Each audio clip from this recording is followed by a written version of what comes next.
Je vais vous proposer de qu'on commence par, une prière silencieuse.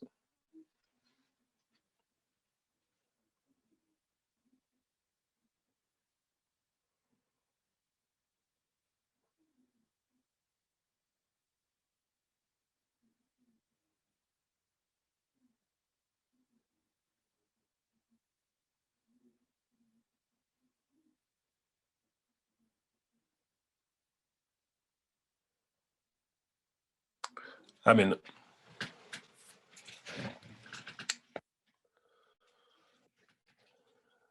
Alors, hem, donc l'étude de ce matin, s'intitule, «Les 2 modèles» et en fait, elle est basée sur en fait, 2 présentations, qu'ont faites, l'ancien Parminder, lors de l'avant-dernier camp meeting et je dois vous avouer que, ces présentations m'ont vraiment, beaucoup interpellé et m'ont beaucoup fait réfléchir et donc c'est pour cela que, j'ai voulu, partager ce sujet avec vous ce matin. Alors, je vais partager mon écran. Donc, comme d'habitude avec moi, c'est vraiment le but, c'est d'avoir c'est pas une prédication, c'est vraiment d'avoir un partage, un échange. Donc surtout, si vous avez des questions, si vous avez des choses, qui sont pas claires, n'hésitez pas à me faire répéter ou n'hésitez pas à poser des questions. D'accord? Et de toute façon, je vais, interroger, je vais interroger des personnes pour que vraiment, chacun puisse se sentir libre, de parler. Très bien. Alors je vais partager mon écran. Alors comme je vous l'ai dit, donc ma présentation s'intitule, «Les deux modèles».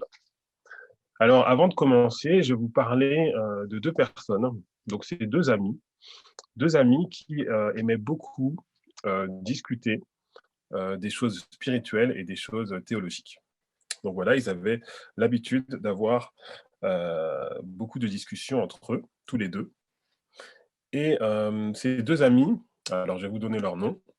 Ils s'appellent, le premier s'appelle Apophas et le deuxième s'appelle Cataphas. Et ces 2 amis, donc lorsqu'ils discutaient sur ces points théologiques, en fait, ils n'étaient jamais d'accord. Donc Apophas, lui, il croit en fait dans le modèle apophatique et Cataphas, lui, il croit dans le modèle cataphatique. Alors est-ce que quelqu'un ici pourrait, nous faire un petit rappel et nous expliquer en quoi consistent donc ces 2 modèles qui sont le modèle apophatique et le modèle cataphatique?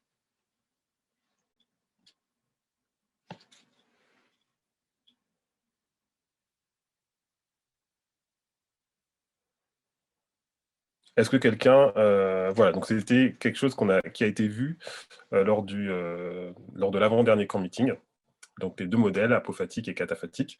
Est-ce que quelqu'un, pourrait nous rappeler un petit peu en quoi consistent ces 2 modèles et qu'est-ce qui les oppose? Qu'est-ce qui les différencie?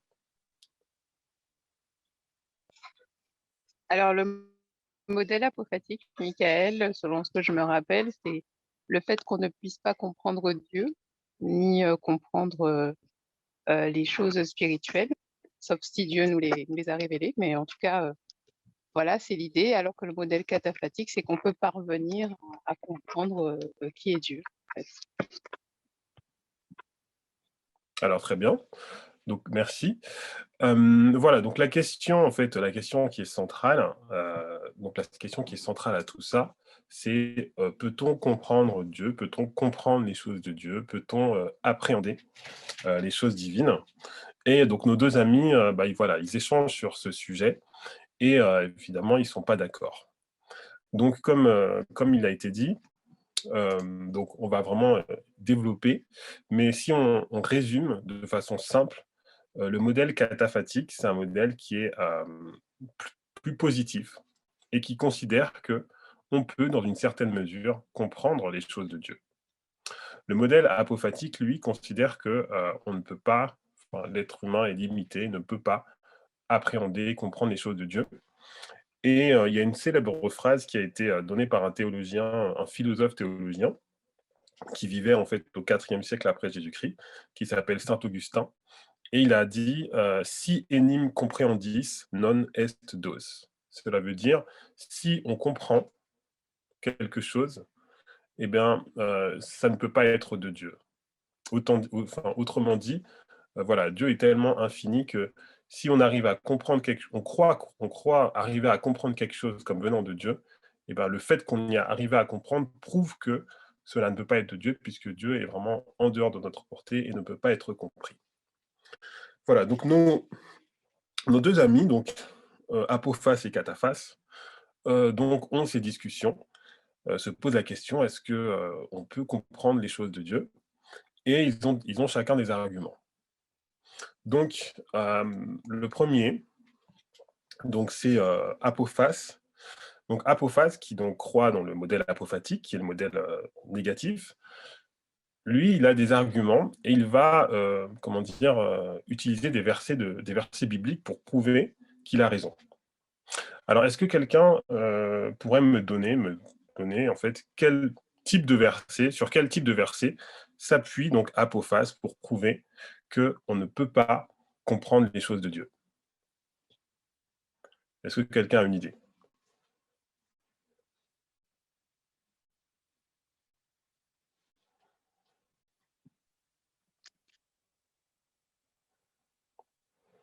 Personne?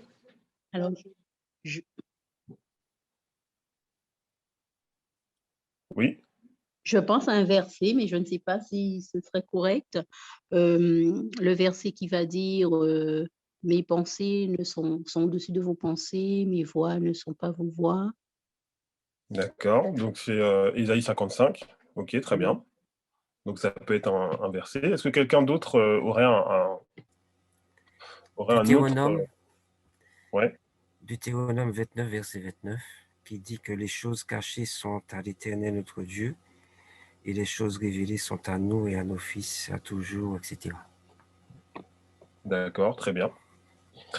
Voilà, donc alors moi, donc Apophas, lui, dans sa discussion, donc il a trouvé donc des versets bibliques pour appuyer sa position. Et le premier verset qu'il a trouvé, c'est le verset qui se trouve dans Romains 11, verset 33, qui nous dit aux profondeurs de la richesse, de la sagesse et de la science de Dieu, que ses jugements sont insondables et ses voies incompréhensibles. D'accord? Mais Apophas, voilà, il ne veut pas s'appuyer sur un seul verset. Donc, en fait, il va encore trouver d'autres versets qui vont dans son sens. Et le deuxième verset qu'il a trouvé, c'est un verset qui se trouve dans Ecclésiaste 3, verset 11, qui nous dit il fait toutes choses bonnes en son temps, même il a mis dans leur cœur la pensée de l'éternité, bien que l'homme ne puisse pas saisir l'œuvre que Dieu fait du commencement jusqu'à la fin. Donc, une des premières choses que vous pouvez commencer à voir, c'est que le modèle apophatique, c'est un modèle en fait qui est négatif. On dit on ne peut pas. D'accord? Donc ici, dans ce verset, il est dit l'homme ne peut pas saisir l'œuvre de Dieu.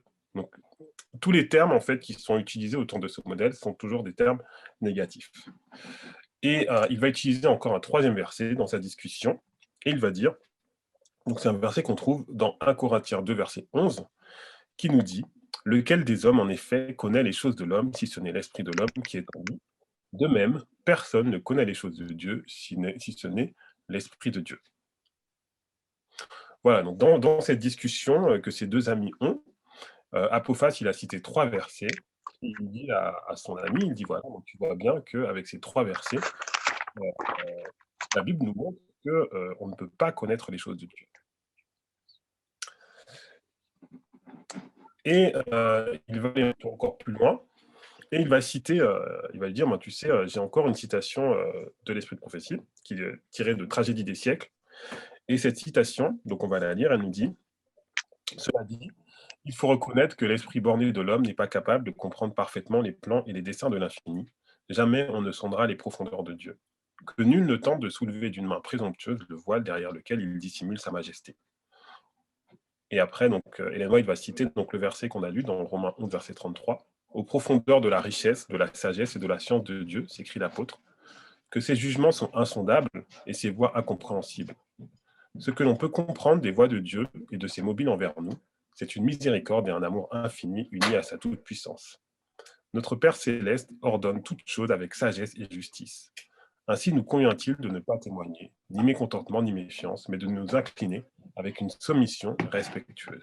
Il nous révélera de ses desseins tout ce qui pourra concourir à notre bien, pour le reste, ayant confiance en sa main puissante et en son amour. Donc voilà. Donc Apophase a cité 3 versets bibliques. Il a cité une citation aussi de Tragédie des siècles, et il a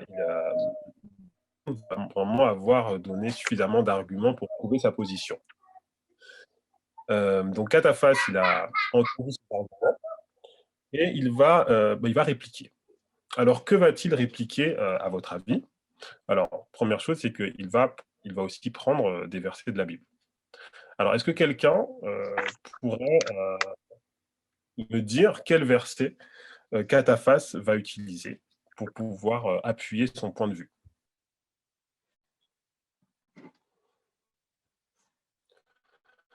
Est-ce que quelqu'un a une idée?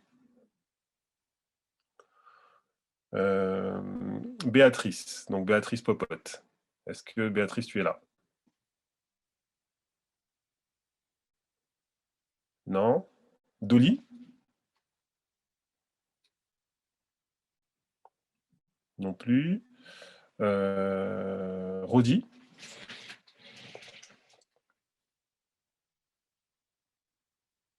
Non, personne n'a d'idée? Dieu ne révèle rien sans avoir averti ses serviteurs, les prophètes. Dieu ne fait rien sans avertir ses serviteurs, les prophètes, je sais. Amos 3, verset 7. Oui, très bien, ça peut être un bon verset. Alors, c'est pas celui-là c'est pas ce verset auquel Cataphas a pensé, mais oui, ça peut être un verset. Est-ce que quelqu'un aurait une autre idée?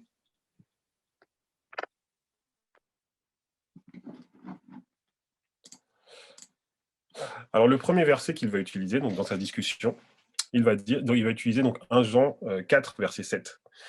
Et il nous dit donc, bien-aimés, aimons-nous les uns les autres, car l'amour est de Dieu, et quiconque aime est né de Dieu et connaît Dieu. Donc, quiconque aime est né de Dieu et connaît Dieu. Et il va dire, voilà, nous sommes les créatures de Dieu, et nous pouvons expérimenter, Dieu nous a créés pour expérimenter des choses, et lorsque nous aimons, en fait, nous pouvons expérimenter, nous pouvons connaître d'une certaine façon ce que Dieu expérimente aussi, en fait, puisque Dieu est amour. Donc, déjà, ce qu'on peut voir ici, c'est que, comme je l'ai dit tout à l'heure, donc le modèle apophatique et le modèle cataphatique, ce qui les différencie, c'est que le modèle apophatique est négatif. Et le modèle cataphatique, vous allez voir, est beaucoup plus positif. Donc ici, déjà, dans ce verset, on nous dit « Quiconque aime est né de Dieu et connaît Dieu ». Donc c'est déjà, les mots qui sont employés sont déjà des mots qui sont positifs. D'accord? Cataphas, il va utiliser encore un autre verset. Il va utiliser le verset donc d'un Corinthiens 2, verset 9. Mais comme il est écrit, ce sont des choses que l'œil n'a point vues, que l'oreille n'a point entendues et qui ne sont point montées au cœur de l'homme, des choses que Dieu a préparées pour ceux qu'il aime. Dieu nous les a révélées par l'Esprit, car l'Esprit sonde tout, même les profondeurs de Dieu. Donc, ce verset, il vient en fait contrebalancer le verset qu'avait donné Apophas tout à l'heure. Parce qu'Apophas tout à l'heure, je ne sais pas si vous aviez remarqué, il avait aussi donné un verset d'un Corinthiens 2, verset 9, verset 11. Voilà. Il avait dit, donc 1 Corinthiens 2, verset 11, le 3e verset, qui terminait par « Personne ne connaît les choses de Dieu si ce n'est l'Esprit de Dieu ». Et ce que Cataphas va dire, c'est qu'il va lui dire, mais juste un petit peu avant, dans le verset 9, il est dit qu'effectivement, on ne connaît pas les choses de Dieu, mais que Dieu révèle ces choses par l'Esprit. D'accord? Donc, ce qu'on voit ici, c'est que, comme je l'ai dit, le modèle cataphatique, c'est un modèle qui est positif. Et Cataphas, il a également des citations de l'esprit de prophétie. Et sa première citation qu'il va utiliser, c'est une qu'on trouve dans Conseil pour l'éducation. Alors, CEPE, c'est Conseil pour les éducateurs, les parents et je ne sais plus. Et donc, cette citation nous dit « Dieu a destiné la nature à être pour les enfants des hommes la clé d'accès au trésor de sa parole. L'invisible est illustré par le visible, la sagesse divine, la vérité éternelle, la grâce infinie, peuvent être appréhendés à l'aide d'éléments et d'objets concrets créés par Dieu. Donc, je ne sais pas si vous commencez déjà à le voir, mais dans cette citation, moi en tout cas, ce qui me frappe, c'est que, donc déjà, cette citation, elle a un sens positif, puisqu'on nous dit la sagesse divine, la vérité éternelle, la grâce infinie, peuvent être appréhendées. Et ici, en fait, donc, on nous parle de la nature, et on nous montre comment Dieu, en fait, va utiliser la nature pour nous montrer les choses invisibles. Dieu va utiliser en fait les choses naturelles, les choses visibles pour illustrer les choses invisibles qu'on ne peut pas saisir. Donc déjà, on commence, alors je ne vais pas trop en dire, mais voilà. Cataphas va encore utiliser une autre citation, et je vais vous demander de vraiment faire attention, surtout à la deuxième partie de la citation.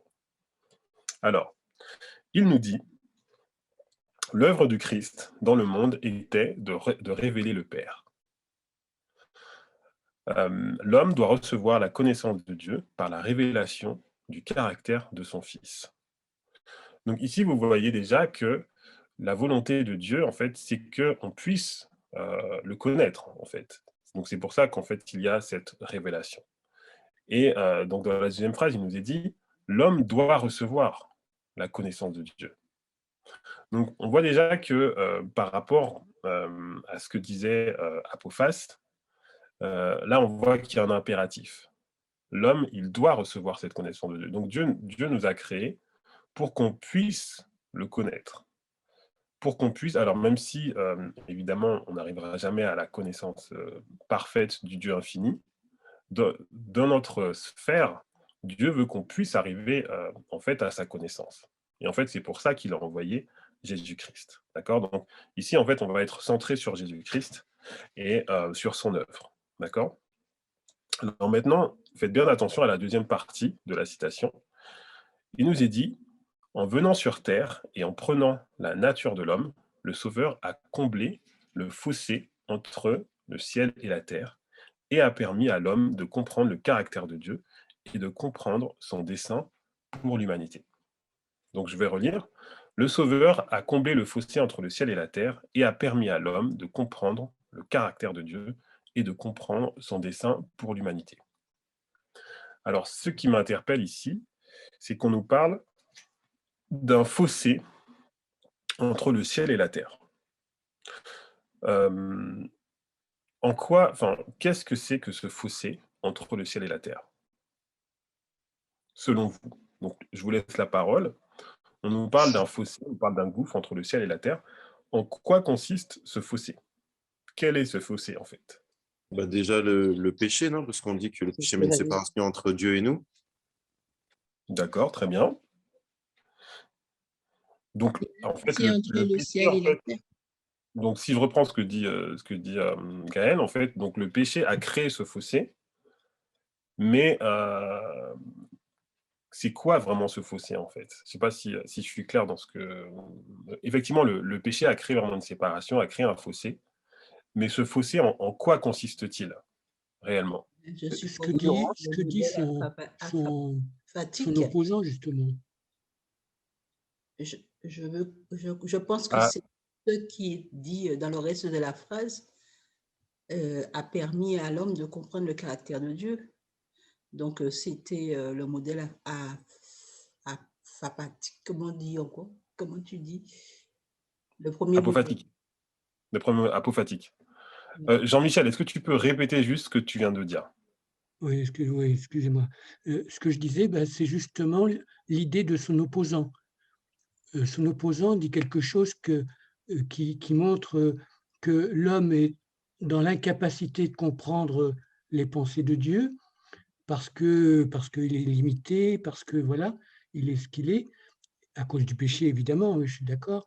Mais en fait, la base, c'est que la difficulté, justement, c'est ce que son opposant met en avant, et qu'il faut que l'homme soit en capacité de surmonter justement ce côté négatif, ce côté difficile, grâce au Sauveur qui, lui, va apporter l'élément fondateur pour que ce que justement son opposant met en avant soit qu'il y ait un pont pour passer sur ces difficultés qui lui est affichées. Ok. Bon, je suis très content parce que vous avez, enfin voilà, donc merci pour votre intervention parce que c'est exactement en fait le point en fait que je voulais souligner. Donc, lorsqu'on regarde en fait ce qui est dit ici, donc à combler le fossé entre le ciel et la terre, est-ce que vous voyez bien que en fait c'est une répétition élargissement en fait, c'est-à-dire que le fossé entre le ciel et la terre, lorsqu'il dit donc à combler le fossé entre le ciel et la terre, virgule, a permis à l'homme de comprendre le caractère de Dieu. En fait, c'est la même chose qui est répétée. C'est-à-dire que le fossé en fait qui existait, c'est que l'homme n'arrivait pas à comprendre le caractère de Dieu et n'arrivait pas à comprendre son dessein aussi pour l'humanité. D'accord? Donc, est-ce que juste en utilisant la méthodologie, juste en comprenant en fait que ces phrases qui se répètent, enfin qui se suivent, en fait, sont des répétitions, est-ce qu'on arrive bien à comprendre que ce fossé en fait, donc créé par le péché, consistait dans le fait que l'homme n'arrivait plus à comprendre le caractère de Dieu, n'arrivait plus à... Donc cette harmonie qui existait avant le péché a été brisée, l'homme n'était plus capable de comprendre le caractère de Dieu, et du coup, comme l'a dit Jean-Michel, donnait raison finalement à en fait, ceux qui se réclament du modèle apophatique, qui disent que finalement on ne peut pas en fait comprendre Dieu.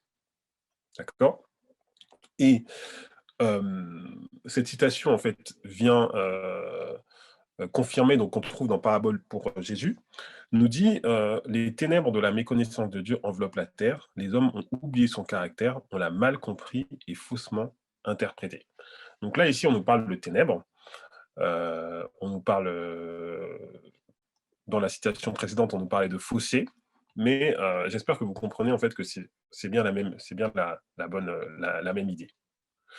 Et que l'œuvre du Christ ici va être justement de combler le fossé, c'est-à-dire de révéler en fait le caractère de Dieu. Et très bien. Alors, finalement, la question qu'on peut se poser maintenant, c'est qui a raison entre les deux. On a vu deux modèles. On a vu le modèle apophatique, le modèle cataphatique. Et on a vu que les deux s'appliquaient, en fait, enfin, les deux étaient appuyés avec des versets bibliques. Donc la question, en fait, que je vous pose, que je nous pose, c'est, dans ces deux modèles, qui a raison, selon vous? Les Un deux. modèle cataphatique. Les deux. Alors, il y a quelqu'un qui dit les deux, mais je ne vois pas qui c'est. C'est Yvette. Yvette, vas-y. Je dis les deux parce qu'au départ, il y avait un qui a comblé. Le fait qu'on dit qu'il a comblé, ça veut dire qu'au départ, il y avait un modèle, que ce modèle était comblé. Donc, il y a les deux, pour moi. D'accord, très bien. J'aime beaucoup ce que tu dis. Est-ce que je peux avoir d'autres avis et d'autres interventions? Moi aussi, je vais dire les deux parce que je pense que l'incompréhensibilité de Dieu, c'est trop relatif. Donc, ça peut être relatif par rapport à l'impureté du cœur et tout ce qui s'ensuit, hein, par rapport au péché. Et je pense que les textes que tu as cités avant, justement, indiquent par rapport au modèle cataphatique qu'une compréhension de Dieu est tout à fait possible et donc cette compréhension est tout à fait est plutôt souhaitable. Je ne sais pas si tu as compris ce que j'ai dit. Ouais, je comprends très bien. Est-ce qu'il y a d'autres interventions? Oui, Est-ce que Guylaine. vous êtes d'accord? Moi, si je me base sur ce que tu as exposé auparavant, effectivement, je soutiens que c'est les deux, puisque pour le modèle apophatique, je ne peux pas connaître Dieu si ce n'est par l'esprit et si je n'accepte pas Jésus. Par contre, dès l'instant où j'accepte Jésus qui est venu pour montrer le caractère de Dieu, j'accepte et donc son esprit qui me permet de comprendre et de connaître Dieu. D'accord. Très bien. Est-ce que quelqu'un d'autre veut réagir? C'est Louisette. Excuse-moi. Au début, tu as dit apophatique comprend Dieu que s'il nous le révèle. Donc, on comprend Dieu. Donc, s'il nous le révèle, on va le comprendre. Et cataphatique dit qu'on va comprendre Dieu à travers la parole. Donc, c'est la même chose. Les deux disent qu'on comprend Dieu.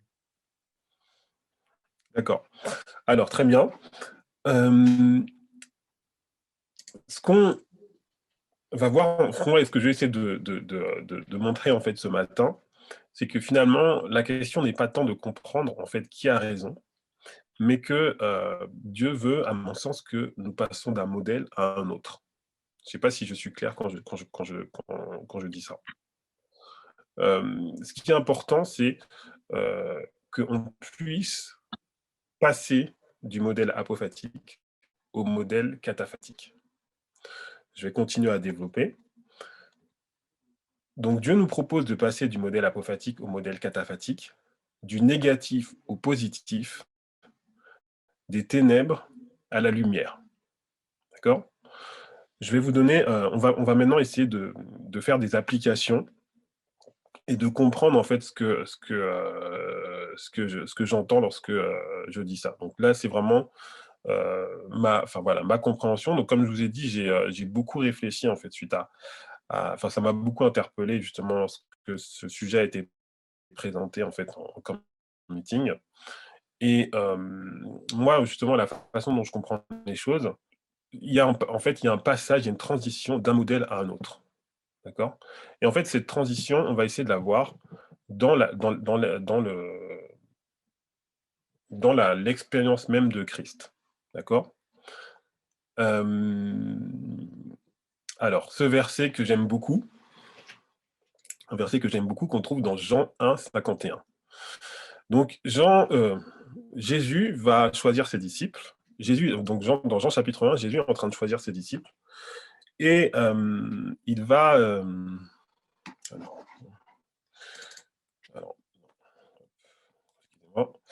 donc, Jésus va choisir ses disciples. Il va donc choisir Philippe. Il va rencontrer Nathanaël. Et lorsqu'il va rencontrer Nathanaël, dans Jean 1, 51, il va dire « En vérité, vous verrez désormais le ciel ouvert et les anges de Dieu monter et descendre sur le Fils de l'homme. » Donc je relis « En vérité, vous verrez désormais le ciel ouvert et les anges de Dieu monter et descendre sur le Fils de l'homme. » Donc, je vous ai mis ici le mot, j'ai mis en gras le mot « désormais ». Parce que ce mot « désormais », il indique que à partir de ce moment-là, il y a un changement qui s'opère. Est-ce que vous voyez ce changement? Donc, la question qu'on peut se poser, c'est pourquoi... alors, j'imagine que lorsqu'on lit ce verset, on comprend que cela fait référence au rêve qu'a eu Jacob. Donc Jacob, lorsqu'il était poursuivi par son frère Ésaü, il a eu un rêve, il a vu justement les cieux ouverts avec une échelle qui descendait et les anges qui montaient et qui descendaient. D'accord ? Et donc Jésus, lorsqu'il va choisir ses disciples, il va dire à Nathanaël cette phrase, vous verrez désormais. Donc, en fait, virtuellement, il est en train de dire cette échelle, c'est moi. C'est moi qui suis cette échelle. C'est moi, Jésus, qui suis cette échelle. Et donc, on a parlé tout à l'heure de gouffre qui existait en fait entre le ciel et la terre. On a parlé oui, c'est ça, donc ce gouffre qui existait. Et Jésus est en train de dire, à travers cette échelle, je vais restaurer en fait cette relation, cette relation en fait entre Dieu et l'homme. D'accord ? Est-ce que c'est ce que tout le monde... Est-ce qu'on comprend la même chose ? Est-ce que vous êtes avec moi ? Oui. Oui. Oui, Donc, mais le mot que j'aimerais souligner, c'est qu'il dit désormais. C'est-à-dire que c'est pour ça que finalement, par rapport aux interventions qui ont été faites, sur qui a raison sur les deux modèles. Moi, ce que je vais vous proposer, c'est que s'il dit désormais, c'est que quelque part, le ciel était alors fermé, je ne sais pas si on peut dire fermé, mais il y avait, avant que Jésus arrive, il n'y avait pas en fait cette relation, cette restauration. Et lorsque Jésus dit désormais, et qu'il explique qu'il va vraiment faire ce lien entre la terre et le ciel, ce que j'aimerais qu'on voit, c'est que on est en train de passer dans un modèle cataphatique.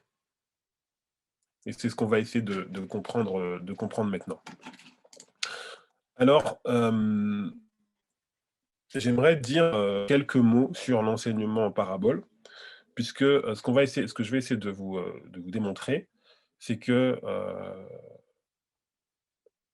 le but même de l'enseignement en parabole, c'est justement de montrer que les choses divines peuvent être appréhendées ou que les choses visibles peuvent être appréhendées, que les choses invisibles peuvent être appréhendées par les choses visibles. En fait, c'est vraiment la clé même de l'enseignement en parabole. Donc, pour pouvoir montrer cela, je vous ai pris donc la première citation qu'on trouve dans le livre Les paraboles pour Jésus. Donc, je pense que c'est une citation qui est connue. Et dans la première partie de cette citation, Ellen White va nous dire, dans l'enseignement en parabole du Christ, on retrouve le même principe que dans sa propre mission dans le monde. Donc là, il y a deux choses en fait qu'on voit ici. On nous parle de l'enseignement en parabole de Christ, et après on nous parle de sa mission.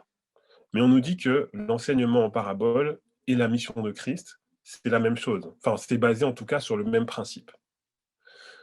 Et dans le paragraphe suivant, elle va développer en fait quel est le principe. Donc, ça veut dire quel est le principe qu'on voit dans l'enseignement en parabole et quel est le principe qu'on voit dans la mission du Christ. Et ce principe, pour qu'il soit vraiment clair pour chacun, j'ai vraiment utilisé des couleurs. Donc, vous voyez dans le deuxième paragraphe, donc, la couleur vert et la couleur rouge. Il nous est dit « La divinité a été révélée dans l'humanité, la gloire invisible dans la forme visible ». Donc, vous voyez que le principe de la mission de Christ, le principe de l'incarnation, ça a été que la divinité qui est inaccessible va être révélée dans l'humanité qui est accessible. La gloire invisible va être révélée par la forme visible. Donc ça, c'est vraiment le principe même de la mission de Christ, c'est pour ça qu'il est venu. D'accord ? Et dans le paragraphe d'après, la dernière phrase, il va nous être dit, donc c'est ici, là, il en était de même dans l'enseignement du Christ. Donc ça veut dire que l'enseignement en parabole, c'est la même chose, c'est le même principe. C'est-à-dire qu'on a l'inconnu qui est illustré par le connu, les vérités divines par les choses terrestres. Donc est-ce que vous voyez bien que la mission du Christ, donc on a vu que la mission du Christ, c'était de relier, de combler en fait ce gouffre qu'il y avait en fait entre le ciel et la terre. Donc on l'a vu dans une citation précédente. Et on a vu on voit ici que à travers c'est la divinité qui est révélée dans l'humanité. Mais il nous est dit, il en est de même dans l'enseignement du Christ. Donc l'enseignement en parabole, c'est la même chose. C'est des vérités divines qui vont être illustrées par des choses terrestres. C'est Jésus qui va dire, le royaume des cieux est semblable à un homme qui va planter dans son champ, un mariage, et encore d'autres choses, en fait, des choses de la vie courante. Donc, ce qu'on peut conclure, c'est que si on a vu que la mission de Christ et son enseignement sont basés sur le même principe, donc cela veut dire que si la mission de Christ est de relier la terre et le ciel, l'enseignement de Christ a également pour but de relier la terre et le ciel. Donc l'enseignement en parabole est également le moyen de relier la terre et le ciel. Donc si on revient à cette échelle, donc cette échelle, elle représente Donc, lorsqu'il dit en vérité, vous verrez désormais le ciel ouvert, donc cette échelle, en fait, représente Christ. Donc, c'est Christ qui va être ce lien, en fait, entre la terre et le ciel. Mais c'est également son enseignement. C'est également l'enseignement en parabole. D'accord? Est-ce qu'on est d'accord? Oui. Et alors, ah oui. Alors voilà, j'avais oublié de lire cette citation également. Donc c'est dans Le meilleur chemin.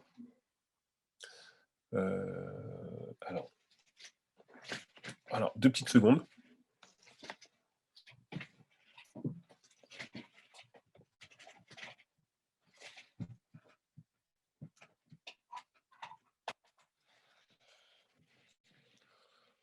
Donc c'est une citation qui va compléter ce qu'on a dit précédemment.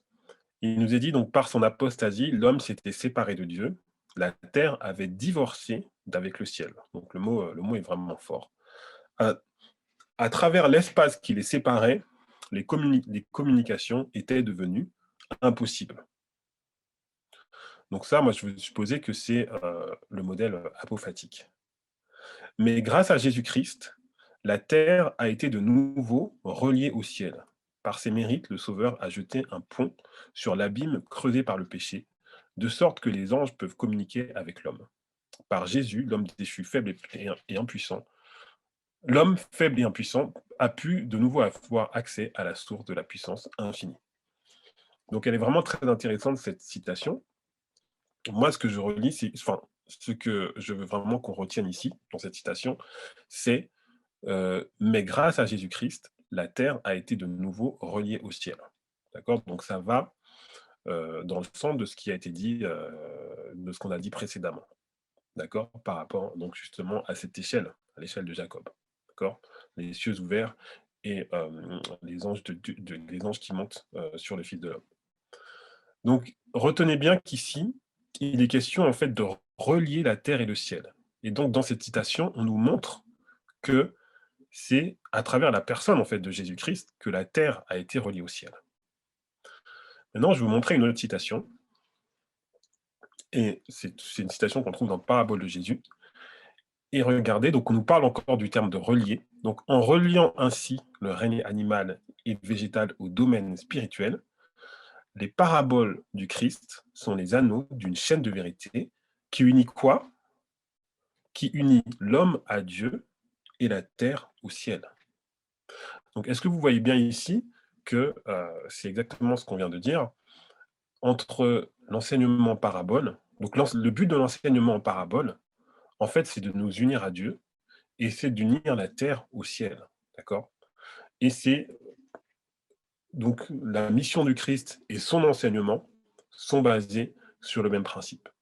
Et donc lorsque il est dit que désormais le ciel sera ouvert, c'est à travers justement la mission de Christ, mais c'est aussi à travers l'enseignement en parabole. À travers l'enseignement en parabole, en fait, les hommes vont pouvoir comprendre, vont pouvoir appréhender dans leur sphère évidemment les choses divines, puisque l'enseignement en parabole va consister à prendre des choses terrestres pour illustrer des choses célestes. D'accord? Est-ce que... alors, je vais juste savoir combien de temps il me reste, Charles.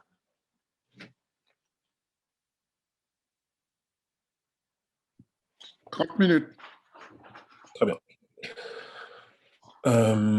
Alors, est-ce qu'il y a des questions ou jusqu'à présent, est-ce qu'il y a des questions ou est-ce qu'il y a des gens qui veulent intervenir? Sentez-vous libre. Alors, je veux juste pour voir si j'ai bien compris. Donc, quand le texte dit que le ciel, on verra le ciel ouvert, c'est-à-dire qu'à travers les enseignements qui sont donnés, comment dire, ça parle des choses, comment je peux dire ça?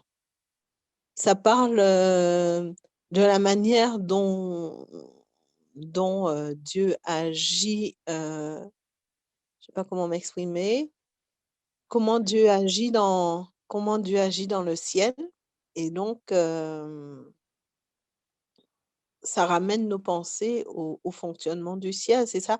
C'est-à-dire que matériellement, le ciel ne s'ouvre pas, hein, mais dans les enseignements que nous donne Jésus, eh ben, il élève nos pensées vers le ciel et c'est dans ce sens-là que le ciel s'ouvre. C'est ce qu'on.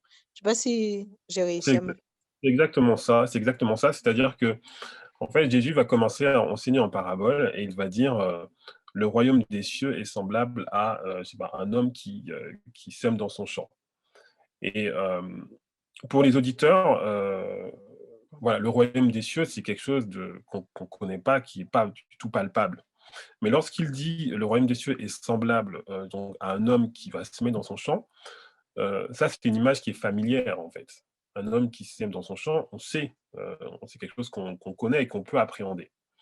Et du coup, il va en fait relier, donc il va prendre quelque chose qu'on peut appréhender, donc un homme qui sème dans son champ, il va le relier justement à quelque chose qu'on ne peut pas appréhender, qui est le royaume des cieux.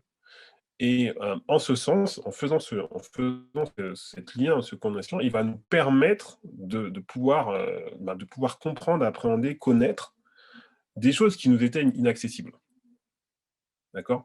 Donc c'est par cet enseignement, donc par l'enseignement parabole, que des choses qui étaient inaccessibles à notre compréhension deviennent du coup beaucoup plus simples et beaucoup plus compréhensibles. D'accord? Pour compléter, je voulais donner l'exemple du sanctuaire terrestre qui a été fait par Moïse. Et sur cette même base, le sanctuaire céleste est créé. Et de la même façon qu'il fallait que les animaux étaient mis à mort pour le pardon des péchés, mais de la même manière, le sang de Christ, Christ a été crucifié pour le pardon de nos péchés. Et c'est la même chose qui se reproduit dans le ciel. À chaque fois que nous allons demander pardon à Dieu, nous passons par le sacrifice de Jésus pour aller vers le Père, pour qu'il reçoive notre pardon. D'accord. Donc merci. Donc effectivement, c'est très juste pour qu'on puisse comprendre en fait donc tout le système du sanctuaire, tout le plan du salut. Donc Dieu a donné un sanctuaire visible sur la terre pour que les hommes puissent comprendre en fait ce qui se passe, ce qui se passe dans le ciel, effectivement le sacrifice de Christ. Donc tout le plan du salut a été mis dans un système du sanctuaire terrestre pour que l'homme puisse comprendre. Très bien. Michael, oui, Oui. je voulais juste dire que c'est sûr que dans la Bible, on voit que Jésus a été la transition, parce que dans Jean 16, verset 13, il nous est dit que, donc après Jésus viendrait le consolateur et il vous conduira dans toute la vérité. Donc on peut comprendre qu'ils n'avaient pas toute cette vérité avant et qu'après, évidemment, la connaissance va augmenter et que ceux qui viennent après, ils vont pouvoir mieux comprendre, bien qu'il y avait des hommes qui avaient compris le caractère de Dieu, parce que Moïse parlait face à face avec Dieu, mais c'était pas tout le monde qui avait cette relation. Alors que nous pouvons comprendre que après, avec le Saint-Esprit, nous avons tous cette possibilité d'avoir toute la vérité. Voilà, effectivement, tout à fait. Alors maintenant, on va... Donc j'ai parlé de transition. Et maintenant, j'aimerais qu'on parle de Christ et de Jean. Christ et Jean-Baptiste. Donc la question, elle est posée. Donc, à quel modèle peut-on associer Christ et Jean-Baptiste? Est-ce qu'on a pu voir lorsqu'il y a eu Jean-Baptiste et Christ, est-ce qu'on a pu voir en fait une sorte de transition? Qu'en pensez-vous?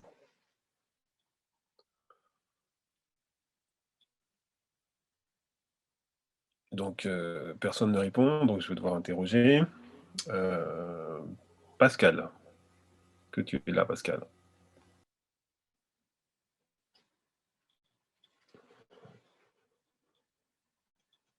Non, désolé, elle n'est pas là, salut, c'est JP. Ah, désolé. JP. Quoi? À quel modèle peut-on associer Christ et Jean-Baptiste? Un modèle positif. Ouais. Les deux? Oui. D'accord. Puisque l'un amène à l'autre. Puisque Jean le Baptiste était là justement pour préparer le chemin, pour préparer le cœur du peuple. D'accord. Est-ce que tout le monde est d'accord avec ce qui est dit? L'apophatique, ce serait le modèle négatif et le cataphatique, le modèle positif. Alors, donc, comme tu disais, il y a une transition entre Jean-Baptiste et Christ. Donc, forcément, si Christ passe à un enseignement en parabole, qui est plutôt basé sur le modèle cataphatique, donc je pense qu'avant, le modèle était peut-être plus littéral, donc il était apophatique. Donc je pense que Jean-Baptiste, c'est le modèle apophatique et Christ, c'est le modèle cataphatique. D'accord. Puis on peut le dire aussi, parce que Jean-Baptiste, il ne comprenait pas la nature du royaume, tandis que Christ le comprenait. Et donc, dans ce fait, Jean était dans le modèle apophatique et Christ amène le modèle cataphatique. Alors, si je peux, moi, je repasse plutôt. Je vois plutôt, moi, alors je ne suis pas dans le modèle cataphatique et apophatique, entre Jean-Baptiste et Jésus. Parce que moi, entre Jean-Baptiste et Jésus, je vois plutôt un modèle d'élargissement. J'ai du mal à voir cataphatique et le terme-là entre Jean-Baptiste et Jésus. Puisque Jean-Baptiste vient préparer le chemin pour Jésus. Jean-Baptiste dit qu'il baptise d'eau et que Jésus baptise d'esprit. Je vois plutôt un élargissement, mais je ne vois pas ce modèle. D'accord, très bien. Est-ce que d'autres personnes veulent intervenir? Ce qu'on peut dire, c'est que Jésus, il n'y a pas de difficulté à comprendre dans quel modèle il se situe, parce qu'il vient lui-même du ciel, il vient sur la terre pour justement faire comprendre tout ce que le royaume de là où il vient, en fait. Donc là, il n'y a pas photo, il est bien dans le modèle cataphatique. En ce qui concerne Jean-Baptiste, c'est une réponse, je dirais, un peu peut-être hâtive, de dire qu'il est dans l'autre modèle, parce que bien que lui, il est né du sol et il venait de sol, il ne venait pas du ciel comme Jésus, il avait au fond de lui quand même cette aspiration. Il dit lui-même qu'il prépare le chemin au Sauveur qui va venir.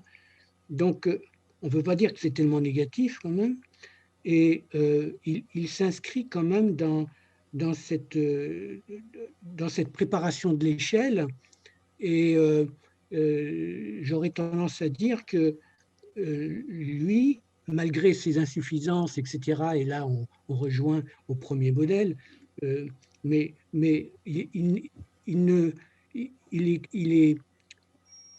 il a conscience de ses insuffisances, puisque je ne suis pas digne de délier, etc. Bon, là, vous allez me dire c'est du négatif, mais bon, c'est quand même une prise de conscience de la réalité. Pour moi, je le vois plus quand même dans la préparation du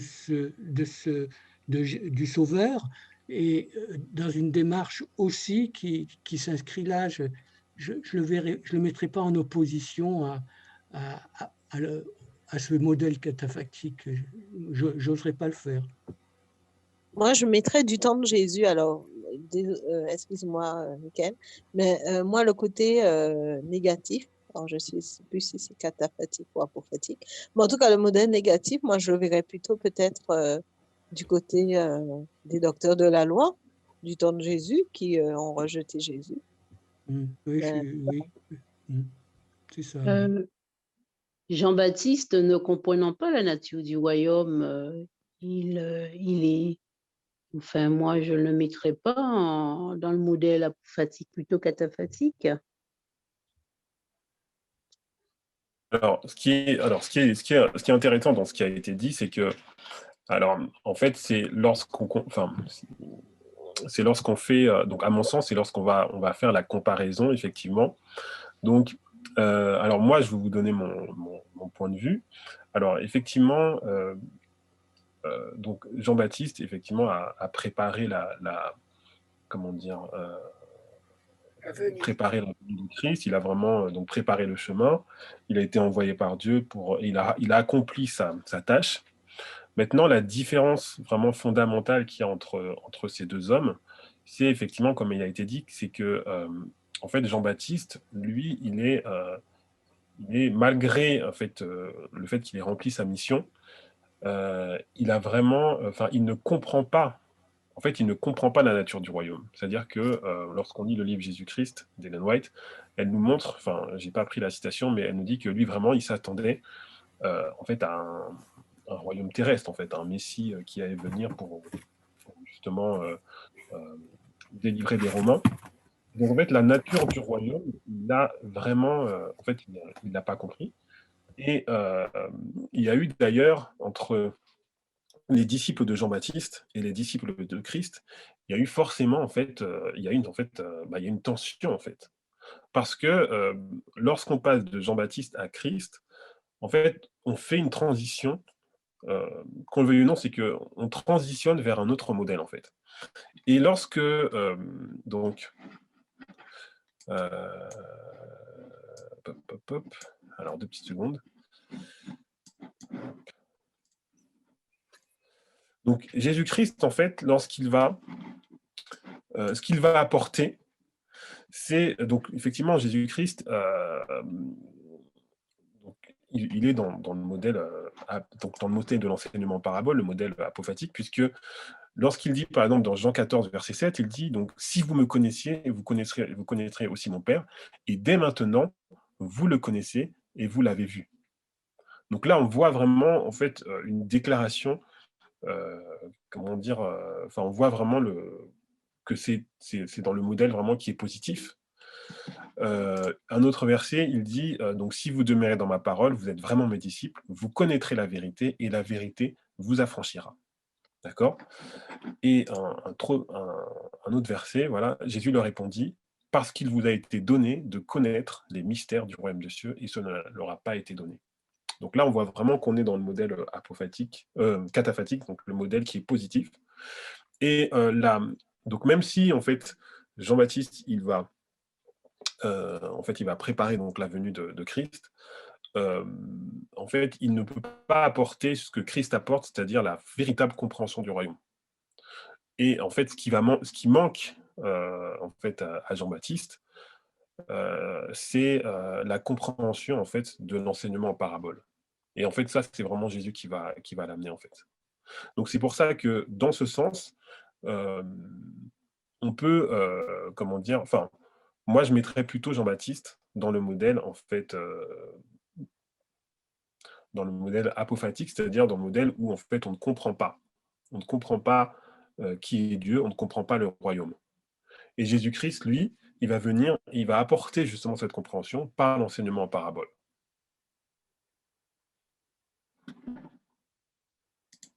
Donc, je ne sais pas si vous êtes d'accord avec ce que je dis. Mais voilà, moi, en tout cas, c'est comme ça que je comprends les choses. J'ai la même compréhension. Alors, il y a sûrement des gens qui parlent sur le chat, mais par contre,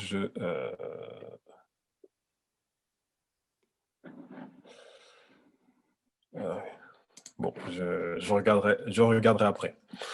Charles, combien de temps il me reste, s'il te plaît? Là, 23. 23? Ok. Après, c'est tu termines à 13h15, Michael. D'accord, ok, d'accord, très bien. Alors, on va avancer un petit peu dans le temps. Et maintenant, je vous propose de faire une application et de arriver dans l'histoire des Minérites. Et comme vous en doutez, dans l'histoire des Minérites, on va retrouver la même question, la même tension, en fait, si vous voulez, entre les deux modèles. Ce que j'aimerais premièrement montrer, c'est que moi, ce qui m'a toujours marqué, c'est que donc William Miller, lorsqu'il est suscité par Dieu, donc on va le voir dans Premiers Écrits, il nous est dit, Dieu l'appela à quitter sa ferme, comme autrefois Élisée ses bœufs et le champ qu'il cultivait, pour suivre le prophète Élie. Mais ce ne fut pas sans trembler que William Miller commença à dévoiler au peuple les mystères du royaume de Dieu. Et ça, voilà, il se mit à expliquer les prophéties se rapportant à la seconde venue du Christ. Moi, ce qui me frappe ici, c'est qu'il nous est dit que William Miller va dévoiler au peuple les mystères du royaume de Dieu. Et ça, automatiquement, en fait, ça nous fait tilt. Pourquoi? Puisque ça nous rappelle, enfin moi en tout cas, ça me rappelle Matthieu 13, verset 10, que je vous ai mis juste en bas, où il nous est dit, les disciples s'approchèrent et lui dirent, pourquoi leur parles-tu en parabole? Jésus leur répondit, parce qu'il vous a été donné de connaître les mystères du royaume des cieux, et cela n'aura pas été donné. Donc on voit que les paraboles, en fait, c'était une révélation des mystères du royaume de Dieu.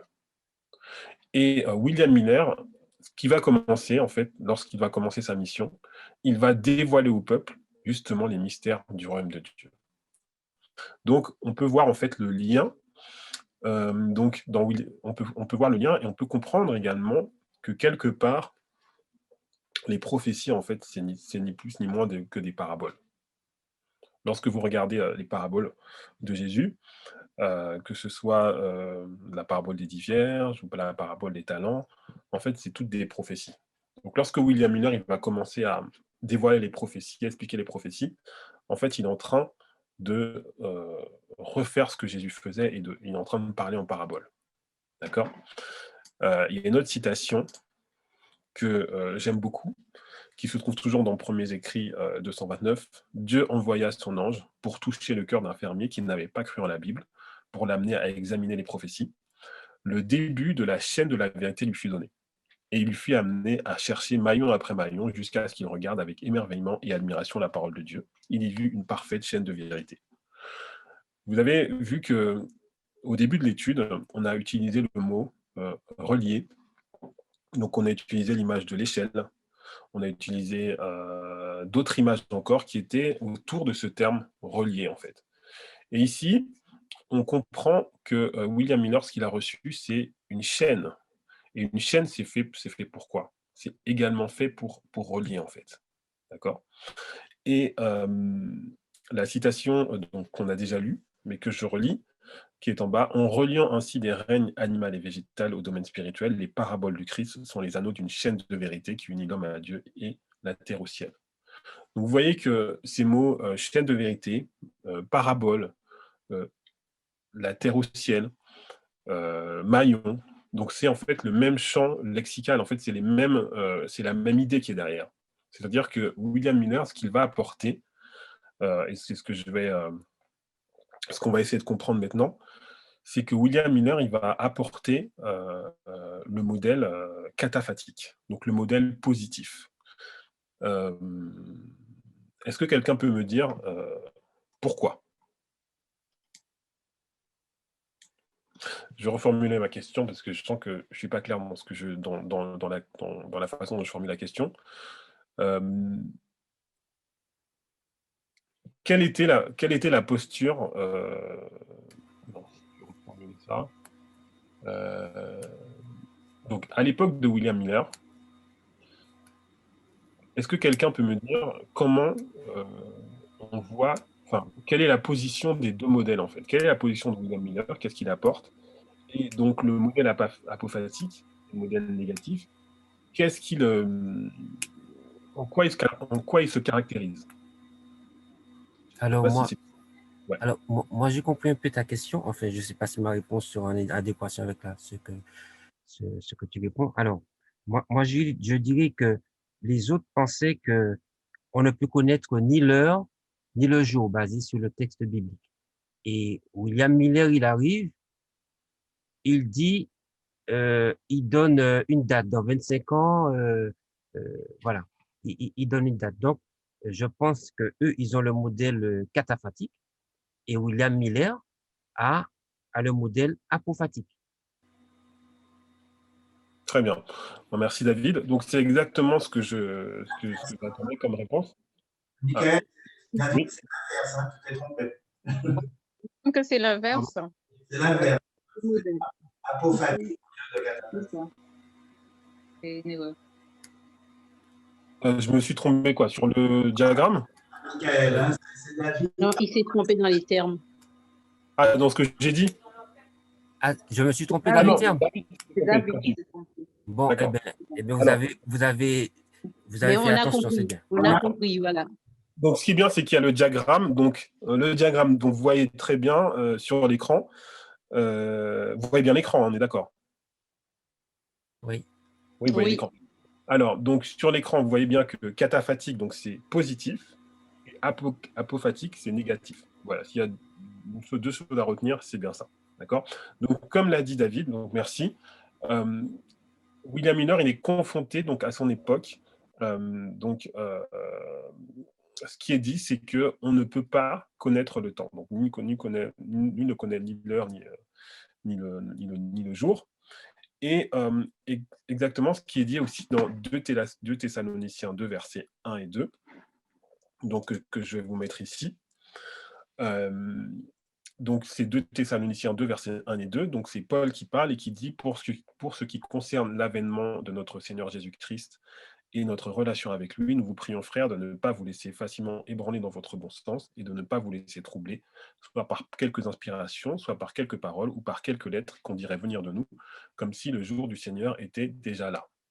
Donc Paul, en fait, s'adressant aux Thessaloniciens, leur dit « Ne vous laissez pas ébranler par ceux qui vous disent que le retour de Jésus est proche. » D'accord ? Donc, lorsque William Miller il va commencer à donner son message, et bien, en fait, il est en tension avec ces deux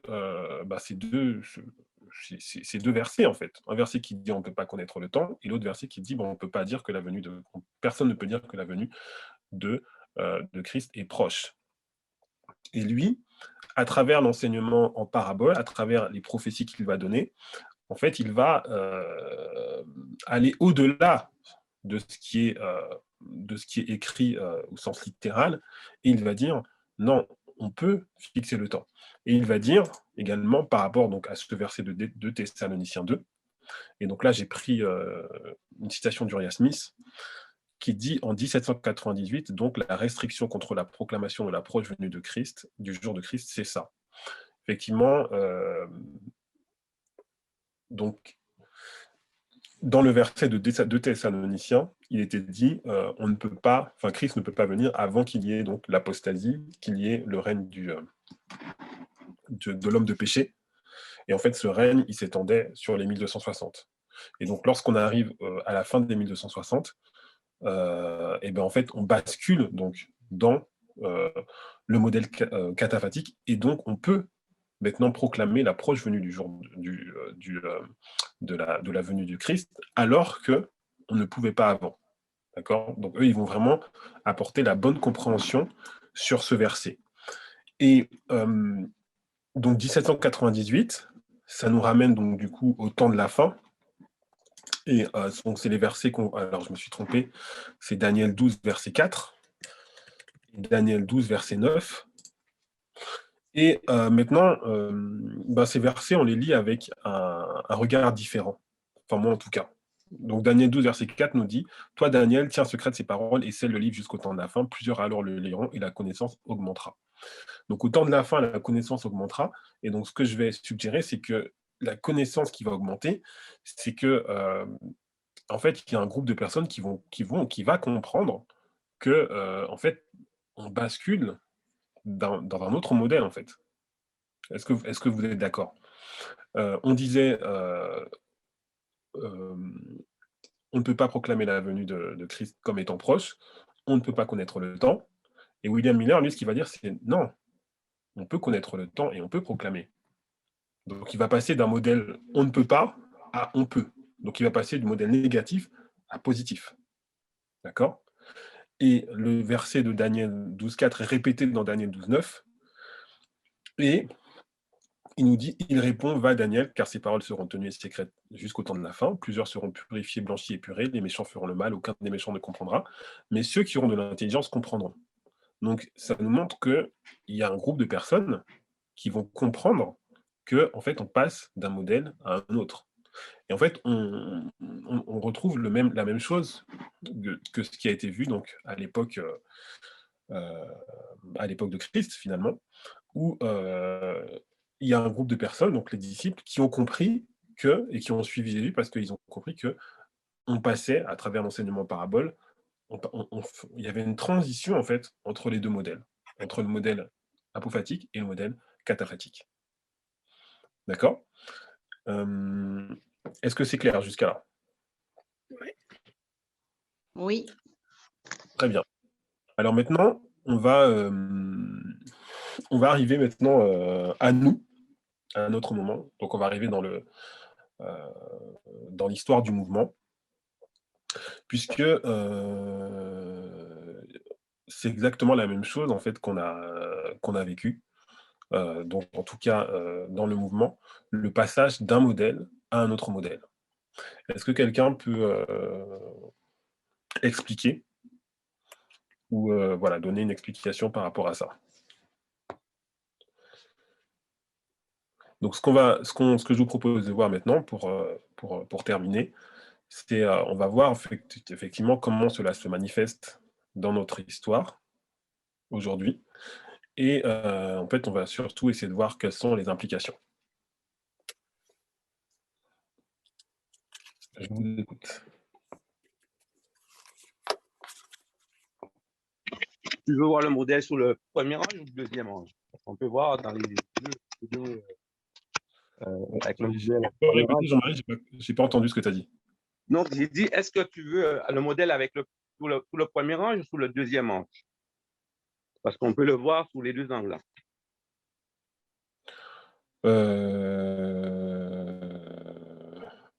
Ah bon? Bah moi, je vois qu'un angle, mais vas-y. Non, mais on peut voir quand on regarde à Jeff, quand il vient, avec le modèle où dans l'église, on nous dit d'accord. Ne pas abandonner notre assemblée.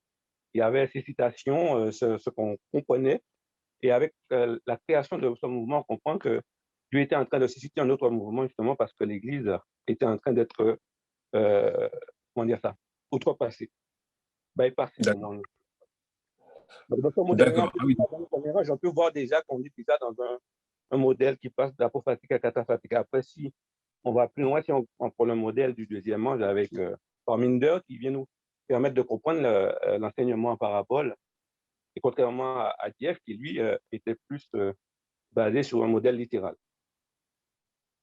Voilà. Alors, je ne sais pas si tout le monde a... Merci Jean-Marie, je ne sais pas si tout le monde a vraiment saisi en fait ce que tu as dit. Mais donc effectivement, donc en tout cas dans notre ligne, donc dans la ligne des prêtres, donc maintenant on est vraiment plus sur nous. Et effectivement, donc le deuxième et le troisième ange sont donc l'enseignement, enfin la méthodologie, l'enseignement parabole, et le troisième ange, le message de l'égalité. Et en fait, donc ça, c'est par essence même, c'est le modèle cataphatique, modèle positif en fait, par opposition à ce qui était avant, donc par Jeff, en fait, le modèle apophatique. D'accord? Donc en fait, ce que j'aimerais que nous voyions, c'est qu'il y a en fait une sorte de transition, si vous voulez. Et ce qui est important, c'est justement la transition. Et donc je vous ai mis donc, sous le premier ange, dans le modèle apophatique, on suit donc le texte à la lettre. D'accord? Donc il y a écrit ça, et en fait on l'applique littéralement. Mais lorsque la méthodologie vient, lorsque le message de l'égalité arrive, en fait ça va changer notre rapport aux Écritures. Et on va en fait prendre de la hauteur par rapport alors peut-être que je vais choquer des personnes lorsque je vais dire ça, mais on va devoir prendre de la hauteur par rapport au texte. Donc qu'est-ce que ça veut dire, prendre de la hauteur par rapport au texte, prendre de la hauteur par rapport à l'inspiration? Cela veut dire que, et on va donner des exemples, sur les sujets, enfin sur certains sujets difficiles, il va falloir voir le contexte, comprendre qu'on est dans une ligne de progression, comprendre qu'il y a des dispensations, comprendre qu'il y a une ligne d'Éden à Éden, et on pourra plus avoir la lecture qu'on avait auparavant. Est-ce que c'est clair ce que je dis ou pas? Parce que comme j'ai pas de retour, je ne sais pas si Oui, il faut... oui, Oui, oui, j'écoute, Oui, oui. oui. oui, Je oui. comprends, mais c'est quand même difficile à faire de prendre de la hauteur. Ouais. Donc c'est quand même difficile de prendre de la hauteur. Mais comment dire, en fait, il faut, et moi c'est vraiment le point de l'étude, c'est que je pense profondément qu'il faut que nous passions, en fait dans le modèle cataphatique, qui est le modèle euh, qui va nous permettre véritablement de comprendre qui est Dieu. Et je pense que, donc c'est mon avis, il y a un danger de rester dans le modèle apophatique. Et le danger, c'est que, je vais être très direct, hein, si on reste dans le modèle apophatique, on va être sexiste, on va perpétuer des choses dépassées, on va rejeter notre prochain, et on ne va pas comprendre en fait ce que Dieu veut réellement accomplir. Je vais prendre un exemple. Si on prend l'exemple, par exemple, de l'ordination des femmes, si on est dans le modèle apophatique, eh ben, en fait, on va voir que dans la Bible, en fait, la prêtrise, c'est toujours pour des hommes. C'est-à-dire que les souverains sacrificateurs, c'était des hommes. Enfin, donc, si on prend le texte à la lettre et on ne prend pas de la hauteur par rapport au texte, en fait, on va être sexiste, forcément. Alors que si on prend le modèle cataphatique, on va considérer effectivement que, oui, effectivement, dans la Bible, les prêtres sont des hommes, mais maintenant, on est sur une ligne de restauration. Dieu veut restaurer ce qu'il y avait en Éden par rapport au message de l'égalité. Et donc, Dieu nous demande maintenant, aujourd'hui, Dieu nous demande par rapport au message de l'égalité que l'homme et la femme doivent être égaux, en fait. Je ne sais pas si l'exemple que j'ai pris est parlant, mais en tout cas, si on suit l'histoire du mouvement, avant on était apophatique. Je ne sais pas si vous en rendez compte ou pas, j'espère, mais en fait on était apophatique et le mouvement a fait une transition, donc à travers à la fois le message de l'égalité et à travers en fait l'enseignement en parabole, le mouvement il a fait une transition vers le modèle cataphatique. Et c'est pour ça, donc on en arrive au point où je voulais venir. Hop. Alors, 2 petites secondes.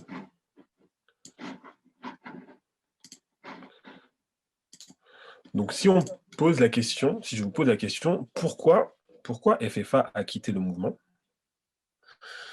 Et la réponse, elle est simple. C'est que, elle est ici, le message de l'enseignement en parabole et l'égalité nous oblige à changer de modèle. FFA n'a pas voulu passer du modèle apophatique au modèle cataphatique, et tous ceux qui ne veulent pas faire ce changement quitteront le mouvement.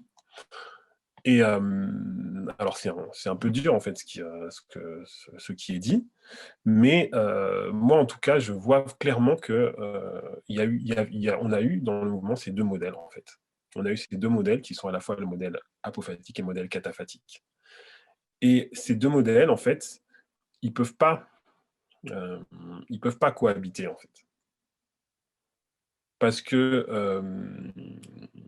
la façon dont on va voir en fait les Écritures, la façon dont on va interpréter l'inspiration, donc on va appliquer, on va comprendre, selon qu'on est dans le modèle apophatique et cataphatique, elle est différente.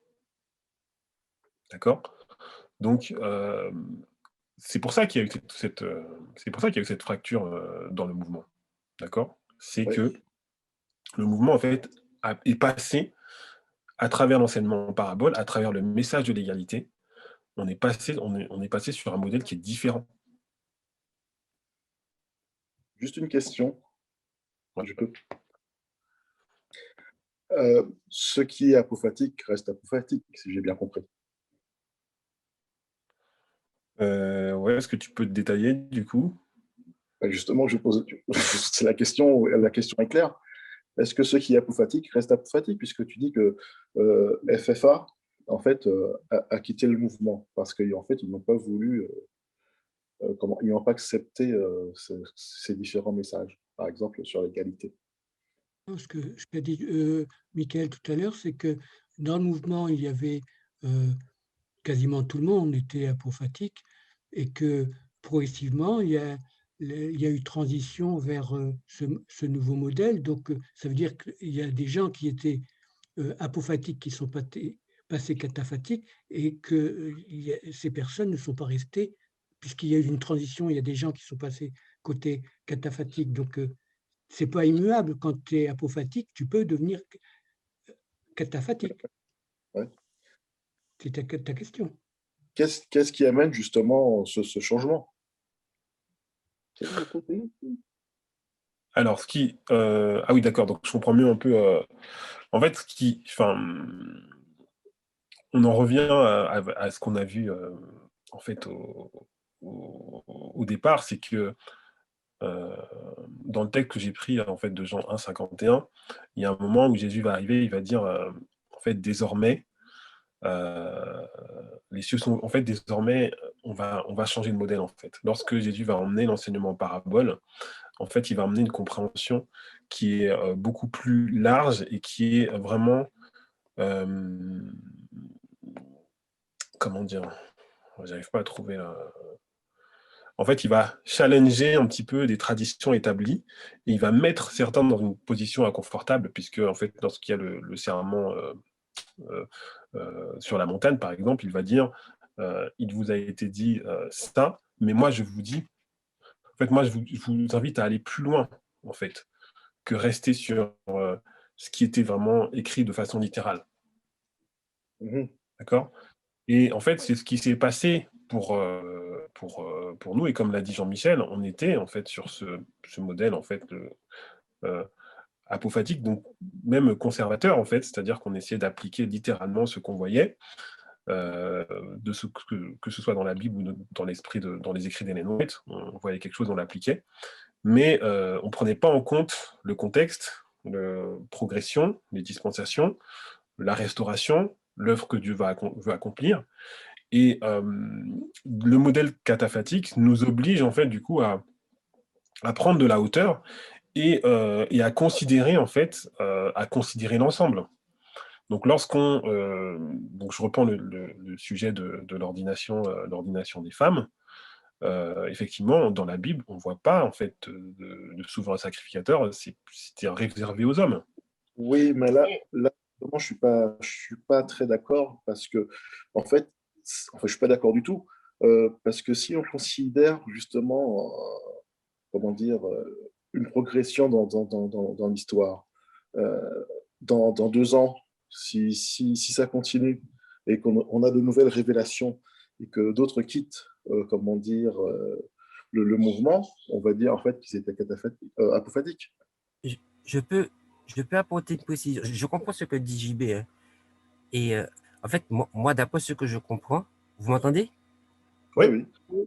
D'après ce que je comprends, le message de la vérité présente est toujours cataphatique. Alors, je m'explique. C'est comme un montage cascade. Pour ceux qui font de l'électricité, je ne sais pas s'ils savent qu'est-ce que c'est que montage cascade. Lorsque le temps de la fin arrive en 89, l'Église adventiste, il y a un message qui arrive. L'Église adventiste ne le reçoit pas parce qu'ils sont dans le modèle apophatique. Donc, du coup, le message de la vérité présente, Ferpipenger arrive, c'est le modèle cataphatique. Ce modèle est cataphatique. Maintenant, quand le deuxième ange va arriver, ce modèle qui était cataphatique va passer en apophatique et c'est le message de la vérité présente du deuxième ange qui va passer en cataphatique. je dirais plutôt que c'est plutôt un autre modèle. D'accord. Excusez-moi, Michael, ton temps est terminé. Ouais, Maintenant, mais parle. donc ça rejoint, donc je vais conclure, ça rejoint en fait un petit peu ce que disait, alors je sais, il y a une sœur qui est intervenue et qui a expliqué que elle voyait en fait que les rabbins en fait Oui, de c'est ça. l'époque étaient dans le modèle apophatique, et c'est vrai. Et si on compare les rabbins et Jean est en fait cataphatique dans Tout dans à le fait. modèle positif par rapport à ces rabbins, par rapport Oui. au système religieux de son époque. Après, c'est Oui. lorsqu'on compare avec Jésus, on se rend, parce que Jésus va beaucoup plus loin en fait. Avec l'enseignement parabole, il va en fait encore ouvrir. Et donc moi, ce que j'aimerais qu'on retienne en fait, c'est-à-dire que comme tu le dis David, la vérité présente, en fait c'est positif et c'est cataphatique dans le sens où en fait on va toujours avancer vers une compréhension qui sera plus grande. Et moi, en tout cas, comment dire, ça me donne de l'espoir et ça me donne de l'espérance parce que lorsqu'on compare ces deux modèles, en fait, on se rend compte que il y a un modèle qui nous montre que malgré nos limites, malgré nos imperfections, en fait, Dieu a tout fait pour que nous puissions arriver à comprendre qui il est. Donc, C'est ce ne l'échelle. sera pas la compréhension, c'est une compréhension selon nos limites, hein, selon nos capacités, mais Dieu fera tout pour que nous puissions arriver à comprendre son plan, comprendre son œuvre et comprendre son caractère. Et pour cela, il faut vraiment comprendre que ce que Dieu nous demande, enfin, moi c'est ce que je comprends, c'est qu'on puisse aller de l'avant, en fait, aller de l'avant, et qu'on puisse passer justement sur le modèle cataphatique. D'un maillon à un autre, c'est comme l'échelle de Jacob. D'un maillon à un autre, on va en progression, donc voilà, on progresse. Ben, pour cela, il faut bien comprendre, David, que c'est une progression, hein, parce que Bien sûr. Voilà, en entendant les échanges, j'ai l'impression qu'il y a deux paniers et il faut soit tomber dans l'un ou dans l'autre. Je pense que il faut bien reconnaître qu'il y a une progression. Pour répondre un peu à la question, est-ce que si on est apophatique, on le reste ou pas? Moi, je dis, une fois qu'on a choisi de suivre Christ, aujourd'hui, c'est par le biais des messages, on bascule, c'est vrai, dans un sens apophatique ou cataphatique si on n'accepte pas, ou si on accepte. Donc, maintenant, pour le rester, c'est surtout ça qui fait la différence. Parce que si on regarde Miller, il n'est pas resté dans une position, même si il a emmené le message. Si on regarde Dieff, pareil, il n'est pas resté. Si on regarde Jean-Baptiste, pareil, il n'est pas resté.